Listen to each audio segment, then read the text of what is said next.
अरे साला इतना करिया आदमी के इतना सुंदर मिला ये तो पूरा गोर बुढ़ा उज्जर दबदबा। हम तो इंस्टाग्राम पर मैसेजो कर दिल बानी भैया, खाली रिप्लाई आवे के देरी बा।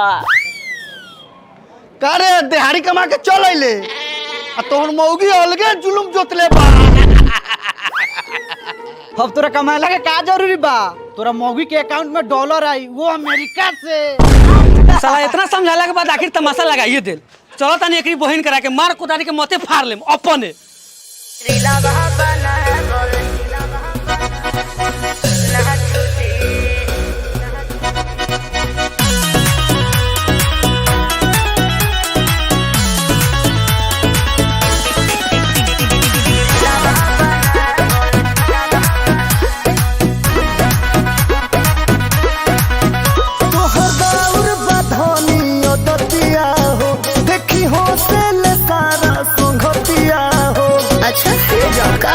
सुना बोला तो हर बार बधानिया दतिया हो देखी हो तेल सारा संगतिया हो यही रोह से लागो तारिस्ता टूटी।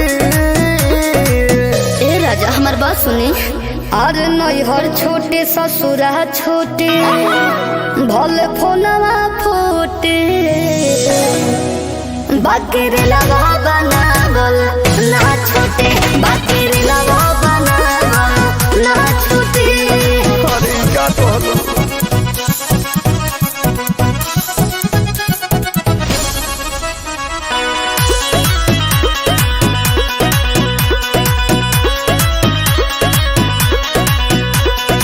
आई बारू जहिया से बानी डिस्टर्ब हो जाइबू वायरल तो फेरा में पड़ो। ए राजा हो हम कमाए डॉलर ना जाए के परे बहरवा हो कि हमारा काला पे करी ना हाला लग जाए नजरवा हो। तोहरा दुबई है सूती उठी और नैहर छोटे ससुरा छोटे भले फोनवा फोटे बाकी रे लगा बनावल ना छोटे बाकी रे लगा बनावल ना छोटे।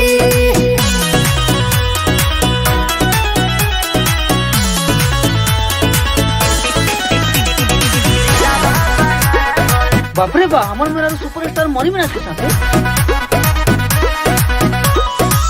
मानी लो बात ये धानी मुकुल के इज्जत डुबावा ना तू हमारा कुल के। कि हमार सखी हमके आइडिया बतौले बाड़ी जी रील फिल्म में बनावे के सिखौले बाड़ी जी। तुझे याद खोजियो ताजे घूटी घूटी और नैहर छोटे ससुरा छोटे भले फोनवा फोटे बाकी रे लगा बनावल ना छोटे बाकी रे लगा